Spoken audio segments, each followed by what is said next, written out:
वस्तुओं का निश्चय और अनदेखी वस्तुओं का प्रमाण है। बस अब विश्वास आशा की हुई वस्तुओं का क्या है? निश्चय। आशा, उम्मीद, आशा की हुई वस्तुओं का क्या है? निश्चय। निश्चय का मतलब होता है, हाँ ये आशा का मतलब पता है, दो तरह की आशा है।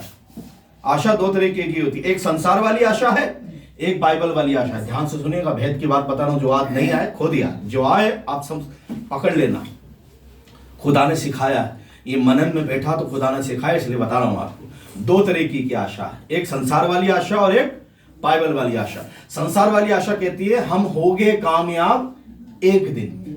संसार वाली आशा कहती है तुम्हें एक दिन मिलेगा, मेहनत करते जाओ तुम्हें एक दिन मिलेगा, यह है संसार की आशा। लेकिन बाइबल की आशा क्या पता है? तुम्हें मिल गया है, बस बने रहो और तुम्हारे लिए हो जाएगा। फर्क है जी, दोनों आशाओं में फर्क है। हमें संसार वाली आशा नहीं करनी है। संसार वाली आशा तो है कि तुम्हें मिला ही नहीं है, तुम्हें एक दिन मिलेगा। बाइबल वाली आशा है तुम्हें मिल गया है, बस तुम्हारे लिए हो जाएगा। तो हमें कौन सी आशा रखनी है? बाइबल वाली आशा रखनी। मैंने दुआ की है, मुझे मिल गया है खुदा, तेरा धन्यवाद। ना मुझे नजर आ रहा है, ना मुझे महसूस हो रहा है, मुझे कुछ भी दिख नहीं रहा है, लेकिन धन्यवाद कि चाहे मैं घोर अंधकार से भरी हुई तराई में होकर चलूं तो भी हानि से नहीं डरूंगा, क्योंकि तू मेरे साथ रहता है। हम भरोसा करें अपने खुदा पे। तो क्या है, हम परमेश्वर वाली आशा रखनी है, बाइबल वाली आशा रखनी है कि मुझे मिल गया है और मेरे लिए हो जाएगा। अभी आप देखिएगा, हमारा एक मित्र है, क्या है, हमारा कोई मित्र है, हमारा कोई रिश्तेदार है, वो कश्मीर घूमने गया। कहाँ गया? और कश्मीर घूमने गया और वहां से वो बोलता है भाई मैं आपके लिए एक अच्छी सी शॉल लेके आऊंगा। क्या लेके आऊंगा? कश्मीरी शॉल लेके आऊंगा मैं आपके लिए, सर्दियों के टाइम में मैं आपके लिए शॉल घूमने गया। अब घूमने जाकर अब वो जब आया, अब आने के बाद उसने क्या किया, वो शॉल लेके तो आया मेरे लिए और लेके आया, लेकिन उसका घर कहाँ है? अजमेर में। कहाँ है? वो अजमेर पहले रुका और मेरी शॉल भी उसने कहाँ रख दी? अजमेर में रख दी। और जयपुर में आके मेरे पास बोला यार भाई तेरे लिए यार शॉल तो ले आया था यार, कश्मीर गया था ले आया हूँ भाई, पर मेरे कहाँ है? अजमेर में रुक गए यार, जयपुर में नहीं है भाई। मैं अगली बार आऊंगा ना जयपुर तो तेरे लिए ले आऊंगा। अब आपको क्या पता है, कश्मीर से तो आ गई है, कहाँ है? अजमेर में। वैसे आपको ये पता होना चाहिए स्वर्ग से तो आ चुका है, कहाँ अटका है? आत्मा में।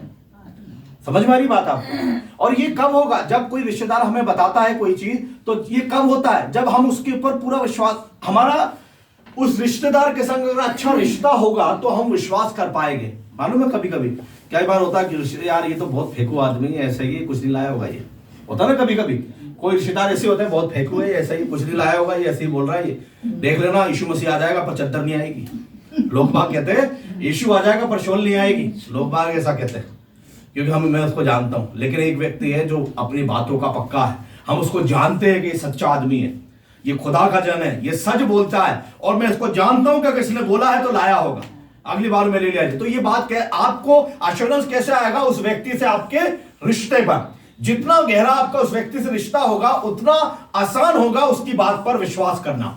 वैसे ही परमेश्वर के साथ आपका जितना अच्छा रिश्ता होगा उतना आसान हो जाएगा परमेश्वर की बातों पर विश्वास करना। इसलिए क्या करें, आपको परमेश्वर के संग एक अच्छा रिश्ता बनाना है। क्या करना है?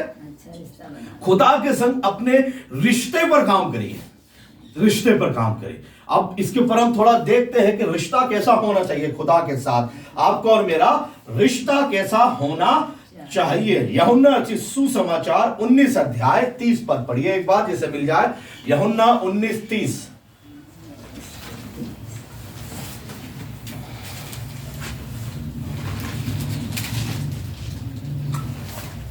यूहन्ना सुसमाचार। यीशु ने वे सिरका लिया तो कहा पूरा हुआ, और सिर झुकाकर प्राण त्याग दिए। बस इतना, ये छठवीं वाणी है बाइबल की। यीशु मसीह ने क्या बोला? पूरा पूरा। इसका मतलब है अब मुझे कुछ करने की जरूरत नहीं। यीशु ने कहा पूरा हो गया, सब पूरा हो गया, मैंने तुम्हारे लिए सब पूरा कर दिया है। यीशु ने बोला तुम्हें पाप क्षमा चाहिए, वो पूरा हो गया है। तुम्हारे चंगाई चाहिए, पूरा डन, सब कुछ पूरा हो चुका है। यीशु मसीह में सब कुछ पूरा हो चुका है। तो सब जो यीशु मसीह ने बोला, अभी आपको और मेरा हमको क्या चाहिए? हम परमेश्वर से प्यार करते हैं ना। बाइबल में लिखा हुआ प्रेम इसमें नहीं है कि हमने परमेश्वर से प्यार किया, प्रेम इसमें है कि उसने पहले हमसे प्यार किया। तो खुदा ने पहले हमसे प्यार किया है।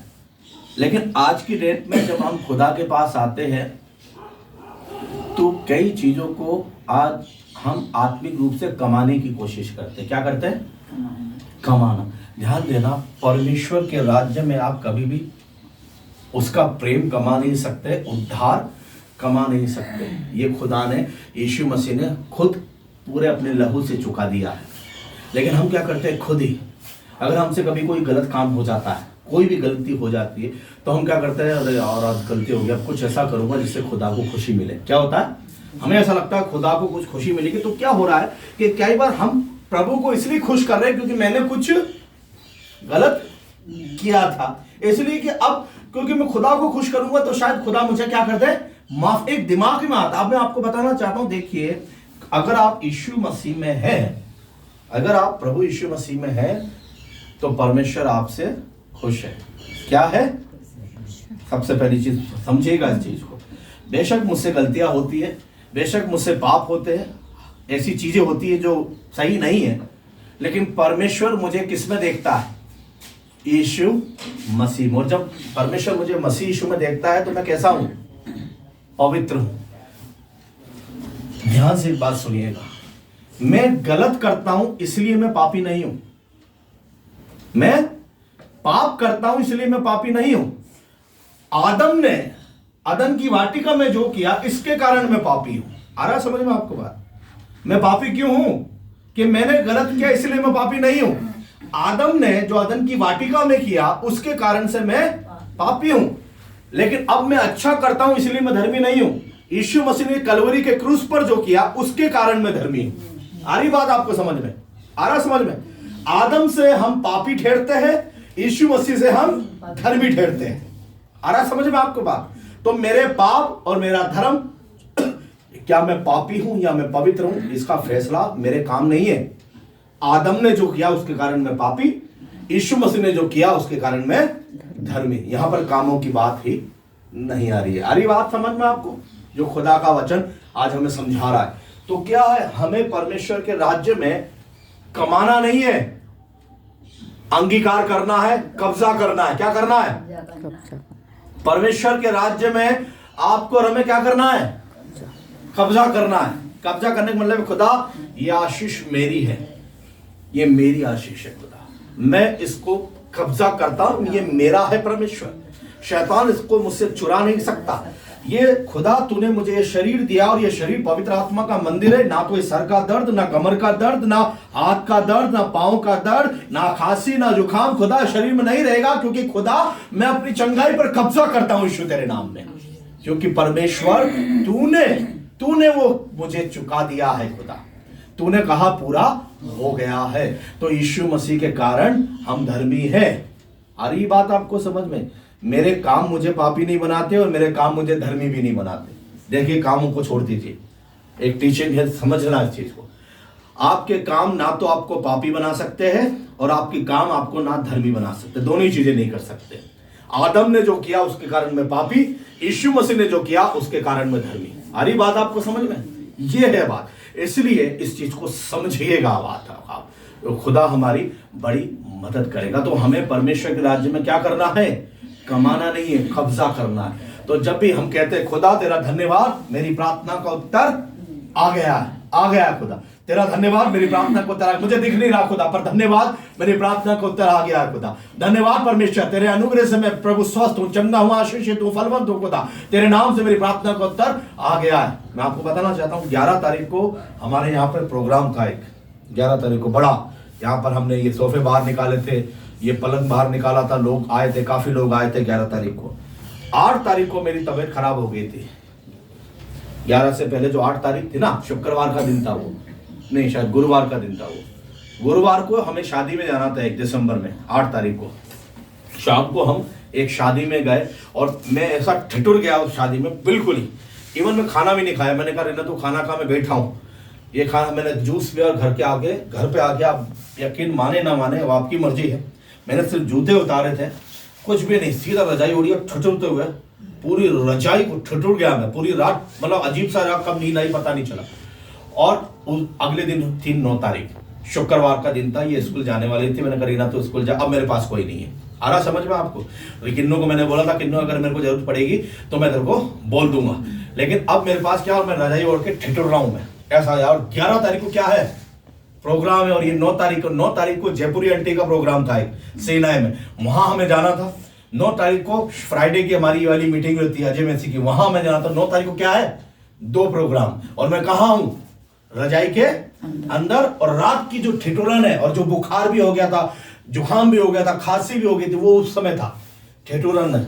और रीना चली गई थी स्कूल क्योंकि उसको जाना था, अकेला मैं। और मैं सोच रहा हूँ क्या करूंगा खुदा, मैं तो, अरे प्रभु मेरा ये दर्द हो रहा, मेरे वो दर्द हो रहा, प्रभु मैं कैसे रजाई से निकलूं, रजाई को यूं ओढ़कर बैठा, अब क्या होगा, अब क्या होगा। पता है खुदा ने एक चीज बोली, खुदा ने एक चीज बोली, समझाई, क्या योद्धा के समान अगर हम बोल रहे हैं कि मैं ठीक हूं, तो वो एक्ट भी करना है। क्या करना है, उसको केवल बोलना नहीं है, खुदा तेरा धन्यवाद मैं ठीक हूं, आप माने इस चीज को। मैंने अपनी रजाई हटाई, रजाई हटा के निकला बाहर। निकल के बाहर पहले तो जो भी अपना दैनिक क्रम था करके चाय बनाई, और उसके बाद जो भी बाल काले करना, नहाना धोना सब करके उसी चीज में पूरा सेट करके, और शाम को हम अजय मसीह फैमिली के मीटिंग करने से गए, और फिर जयपुर एंटी के गए। क्या है आ रही बात आपको समझ, कब्जा कैसे किया जाता है। अगर आप बोल रहे हैं ना कि मेरे खुदा अब मेरे दर्द नहीं है, क्या है, और आपके दर्द तो हो रहा है, लेकिन आप क्या बोल रहे हैं, खुदा तेरा धन्यवाद अब मेरे दर्द नहीं है। तो अगर दर्द नहीं है तो खुदा तेरा धन्यवाद अब मैं चल रहा हूं खुदा, पहले मैं चल नहीं पा रहा था, अब मैं ऐसे चल रहा हूं। या आपको क्या करना है, आपकी कोई भी चीज हो, आपको वो करना है, अपने आप को युद्ध के स्थान में डालना और कहना, कोई दर्द की बात नहीं कर रहा मैं, कोई भी बात हो। आपको अगर पता है कि आपका उत्तर आ गया, वो बच्ची छोटी थी, बच्ची जिसका हम पिछले उदाहरण देख रहे थे कि जब बारिश के लिए सारे लोग दुआ करने आए थे, तो छोटी बच्ची क्या लेकर आई थी, छाता। क्यों, क्योंकि 3 साल से बारिश नहीं हो रही थी, और आज हम दुआ करेंगे बारिश होगी, तो बच्ची क्या लेकर आई है, ये कब्जा किया है उसने अपनी आशीष पर कि खुदा धन्यवाद क्योंकि बारिश तो आएगी।